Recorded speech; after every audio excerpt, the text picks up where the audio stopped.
Alright, YouTube. Earlier, a couple of people commented that they thought that Mad Dog Mattis would never become the Secretary of Defense, but actually, it's been confirmed now he is indeed. Mad Dog Mattis, former head of the U.S. Marines, will be the Secretary of Defense. An important role, and probably one he's well suited for. This is one of the good choices that Trump has made, as opposed to some of his choices are, whatever or tolerable. Some of them are a little more questionable. The idea of putting Mnuchin or whatever his name is there as Secretary of the Treasury, former Goldman Sachs partner. My hope is that because he's familiar with maybe the banking complex and Goldman Sachs and all these hedge funds, maybe he knows how fucked up it is and he'll try to do something about it. He said, oh, well, our first priority is tax cuts. Okay, that's fine. Hopefully that also includes, let's audit the Fed at the very least, or maybe do away with it altogether. I'm not a gold standard like Ron Paulite when it comes to the economy. Gold is a traded commodity. It wouldn't work for anybody that doesn't know. But the idea of auditing the Fed, I guess, is great. But having Mad Dog Mattis in there, he doesn't need the Secret Service anymore. Just having Mattis around, he's got all of his security right there. I've said before, and I'll say it again, the Secret Service is ineffective, and it's possibly corrupt. We've seen this maybe with JFK, perhaps. It should be disbanded and removed altogether and replaced by a detail of U.S. Marines. They're going to be far more loyal. Our enemies will be far more remiss to try to fuck with our politicians if they're being guarded by the U.S. Marines as opposed to the Secret Service. Let's say Joe Schmo is standing before the White House with a pistol. He really wants to go after the president. Now, in scenario number one, the president's being guarded by a few dozen Secret Service agents. What do we know about Secret Service agents? They like their coke and their prostitutes and their drinking. They're kind of on schedule sometimes, and they don't do a very good job of tackling the fence jumpers. There was some fucking dude, I think he was a Postal Service employee, wasn't he?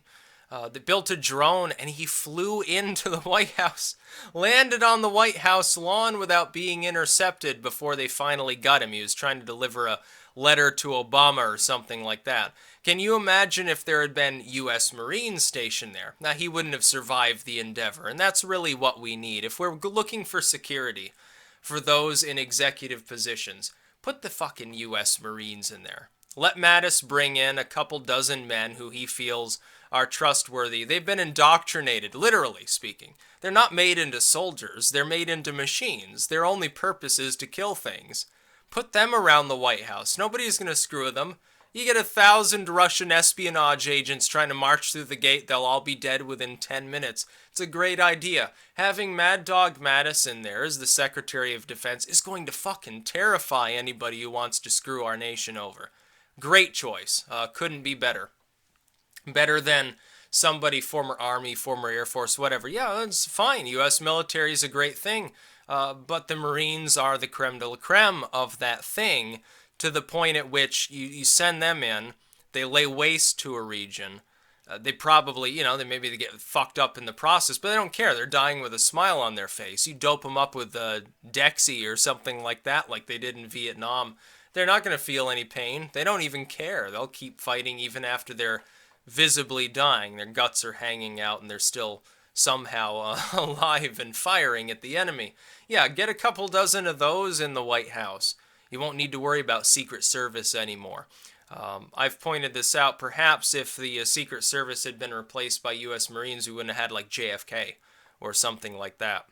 So I think this is a good pick, as opposed, again, to some of his picks that are, a little bit more questionable. Mnuchin comes to mind. Also, like if he chooses Romney for the Secretary of State, or even Bolton, those would be pretty piss-poor choices. Petraeus or Giuliani would be better. Somebody like Flynn or Webb or something like that would be great. Unfortunately, it doesn't look like he's going to do that. They're talking about, what was his name, Porker or whatever. I don't know much about him, but if he's more mentally stable than Mitt Romney, yeah, it'd be an improvement. It's pretty hard to get worse than Romney. Some randomly chosen citizen, you just take a bunch of names, put them up on the wall, throw a dart at them, and choose whoever it is for the Secretary of State, they'd do a better job than Mitt Romney. I will question Trump's capabilities if he chooses Romney for that position. Unfortunately, it looks like he's leaning towards the possibility of choosing him, but Mattis is a no-brainer. Having him in there, it means that you've got a one-man security detail too. If he's in a public event and Mattis is there, and somebody tries to screw around with the public event, they won't survive. That's good. And then Mattis has a free lunch too. He can eat the dead bodies once he's done killing people with his bare hands. He'll just twist one person's head off sideways. He'll stab another person with a pencil right the kidney. Third person, he just chews out their esophagus. Yeah, it's great. You know, he gets a free lunch. The taxpayers don't even have to give him a meal plan, sort of these little cards that we give politicians and bureaucrats so they can eat for free. They get a certain amount on the sort of the taxpayer doll. You won't need that. Just give him communists to eat or something like that. I find it enjoyable to think about the idea of having a competent Secretary of Defense, somebody who understands the military, who understands, I think, as well, fiscal issues. Mattis has come out before and said, yeah, the U.S. military is going to suffer if we keep spending through the nose. We run our economy into the ground. Yeah, it's going to damage the U.S. military. It's actually kind of brave for him to even put his foot out and say these things. A lot of times military dudes, the politicians, if they go against what the politicians are saying, is shut the fuck up, you're a war general, but you don't know anything about politics. He's a little bit like, maybe that crazy general from Dr. Strangelove, honestly.